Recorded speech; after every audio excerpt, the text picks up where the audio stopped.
Good evening বন্ধুরা, তোমরা সবাই কেমন আছো? আশা করি তোমরা সবাই ভালো আছো। শুভ শারদীয়ার প্রীতির শুভেচ্ছা ও অভিনন্দন। আমরা এই মুহূর্তে পূর্ব মেদিনীপুর জেলায় অবস্থিত কাঁথি শহরে ইউথ গ্রিল ক্লাবের সামনে চলে এসেছি। এখানে দুর্গাপুজোর থিম ধরেছে শীষমহল, রাজস্থানের শীষমহল। সেই শীষমহলের নাম শুনলেই চোখের সামনে ভেসে ওঠে রাজস্থানের রাজপ্রাসাদের জৌলুস, কাঁচে মোড়া দেওয়াল, অভিনব আলোকচটা ও রাজকীয় পরিবেশ। কাঁথি এই মণ্ডপে সেই সৌন্দর্যের প্রতিফলন ঘটেছে। মণ্ডপ তৈরিতে 5 ধরনের কাঁচ ব্যবহার করা হয়েছে। প্রতিটি কাঁচের টুকরো জোড়া লাগিয়ে দেওয়াল ও ছাদ সাজানো হয়েছে। আলো পড়লেই ঝলমল করে ওঠে পুরো মণ্ডপ। রঙিন কাঁচের পাশাপাশি ব্যবহৃত হয়েছে মনোরম আলোকসজ্জা, ফলে দূর থেকে এই মণ্ডপ আরও জল রূপ চোখ টানছে। আপনাদের মধ্যে কারা কারা এই পুজো মণ্ডপটি দেখে গেলেন অবশ্যই কমেন্ট বক্সে জানিও। খুব সুন্দর আলোকসজ্জায় তুলে ধরেছে।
এই মুহূর্তে আমরা আছি পূর্ব মেদিনীপুর জেলায় অবস্থিত কাঁথি শহরে।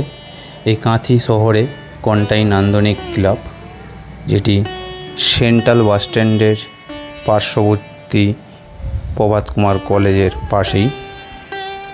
এবছর এই কন্টাই নান্দনিক ক্লাবের দুর্গাপুজোর থিম তুলে ধরেছে সত্যজিৎ রায়ের সোনার কেল্লা।